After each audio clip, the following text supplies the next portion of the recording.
Es oficial, el presidente López Obrador acaba de solicitar al Instituto Nacional de Acceso a la Información, el INAI, información respecto a Carlos Loret de Mola, sus bienes, sus servicios, sus números, todo en torno a la polémica suscitada debido al salario de Carlos Loret de Mola. Aquí te cuento los detalles, qué es lo que va a pasar y qué significa la frase del presidente Andrés Manuel López Obrador cuando dice no es Loret, sino los que están detrás de Loret, lo que representa Carlos Loret de Mola.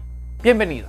Desde spaces y reuniones en redes sociales, concretamente en Twitter, donde todo el andamiaje de la derecha, donde personajes como Raimundo Rivapalacio, Denise Dresser, Azucena Uresti, Yuriria Sierra, el propio Carlos Loret de Mola, Margarita Zavala, Claudio X González y muchos más estuvieron en este espacio digital concentrando alrededor de 60,000 personas en vivo para hablar de cómo Andrés Manuel López Obrador era un dictador. Y bueno, todo el mundo sabe que no hay nada más dictatorial que ejercer la libertad de expresión y permitir que ciudadanos libres y comunes se reúnan para expresar ideas de derrocar al presidente de la República o incluso insultarlo. Esta clase de personajes piensan que Twitter es todo México, es la representación de toda la base social de nuestro país, pero se les olvida ciertos datos duros que aquí te presentamos a continuación, no inferencias como las de los reportajes de Mexicanos contra la Corrupción ni especulaciones, hechos. Aquí van los datos duros respecto a Twitter para que se vayan ubicando y tengan sentido de la ubicuidad política. Twitter México reporta que hay alrededor de 10 millones de cuentas dentro de la jurisdicción del territorio nacional.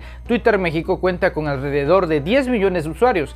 Lo interesante es que de esos 10 millones de usuarios, 7 millones de ellos son bots. ¿Qué es un bot? Es un robot, es un usuario inexistente, no es una persona de carne y hueso. ¿Cómo identificas a un bot? Bueno, hay varias formas de saberlo. Para empezar, puede tener una foto de perfil genérica, ya sea un auto, un paisaje o algo que no represente algo en sí, o incluso puede tener ni siquiera foto de perfil, una consigna política o una imagen editada. Esas son las famosas fotos genéricas de perfil para identificar a un bot. Luego está el tema de los username. ¿Cómo identificas a un bot? Bueno, hay varias formas de hacerlo. Para empezar, no tiene identidad, no tiene rostro, no tiene nombre, no tiene apellido, no tiene credencial alguna de que se acredite de que sea un ser humano quien esté detrás de la cuenta, y el username normalmente suelen ser códigos binarios, números, nombres que no tienen sentido, formatos en inglés, y finalmente la cuestión de la ubicación. Hay bots que a veces apoyan al Carlos Loret de Mola desde Chile, que apoyan al PRI desde Argentina,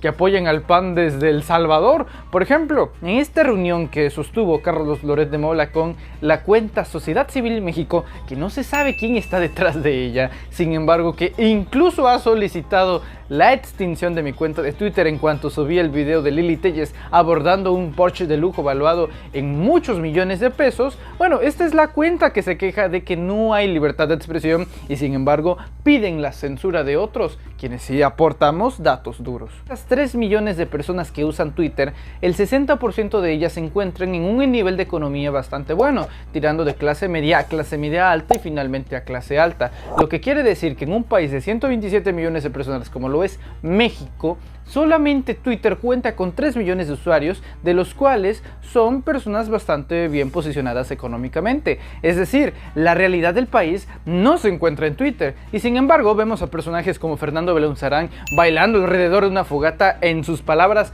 llorando de alegría por la hazaña de haber reunido a más de 60,000 personas. Por supuesto que un personaje como Belaunzarán va a llorar al ver eso, digo, es más que la cantidad de votos que alguna vez ha tenido en su vida. Por cierto, saludos al diputado Fernández Noroña, quien fue él quien le ganó a este sujeto. Pero volviendo al hoy, dejándonos de irrealidades digitales, el presidente López Obrador ha solicitado formalmente al Instituto Nacional de Acceso a la Información, el INAI, información precisa y concisa de datos de Carlos Loret de Mola para saber sus bienes, para saber si la información es acreditada y, de no ser así, preguntar de la misma ocasión si es que puede presentar en la conferencia mañanera facturas y códigos que acrediten el exorbitante salario anual de Carlos Loret de Mola. Y hay que reiterar y hay que precisar, no se trata de Loret, no se trata en ningún sentido de lo que gana Carlos Loret de Mola, se trata de quién le paga a Carlos Loret de Mola. No nos interesa la marioneta, queremos al titiritero. No nos interesa Pinocho, queremos a Gepetto. Y es por eso que Carlos Loret de Mola se ve cada día más efusivo y evasivo, más preocupado. tildando esta falsa preocupación del presidente López Obrador en su persona misma, diciendo que está arrinconado, acorralado, sin salida, en caída libre, cuando todos esos atributos y características corresponden bastante bien a la personalidad que hoy le compete al pseudo periodista, basándonos en el miedo desmedido que lo invoca a quedar mal frente a sus jefes. ¿Quiénes son sus jefes? Ya los conocemos. Claudio X González, fundador de Mexicanos contra la Corrupción y la Impunidad, presidente de esa ONG que ahora dirige Mario Amparo Casar, uno de los principales accionistas y fundadores de Latinos, Roberto Madrazo Pintado, expresidente del PRI, exgobernador de Tabasco y uno de los principales opositores históricos de Andrés Manuel López Obrador, junto a su hijo Federico Madrazo, no hay que olvidarlo también, al buen Federico, y por supuesto, al peor de todos, a Bernardo Gómez, que detrás del telón anda moviendo los hilos en Televisa para financiar con este falso fuego amigo a Carlos Loret de Mola y perjudicando mientras estrecha la mano de Andrés Manuel López Obrador. No sabemos bien en qué terminará este episodio, no sabemos si el INAI va a proceder con dar esta información, si el presidente López Obrador presentará facturas. Todo esto tiene un desenlace bastante bueno, todavía no lo sabemos, pero en cuanto lo tengamos, lo reportaremos aquí y procederemos con el análisis correspondiente. Por lo pronto, yo me despido. Les envío un fuerte abrazo. Recuerden suscribirse al canal de YouTube, darle like a la página de Facebook, compartir este video y sobre todo darle like, darle me gusta. Muchas gracias por estar aquí con nosotros. Soy Manuel Pedrero. Cuídense bastante. Nos vemos en la Ciudad de México. Gracias de verdad y de todo corazón. Cuídense mucho. Adiós.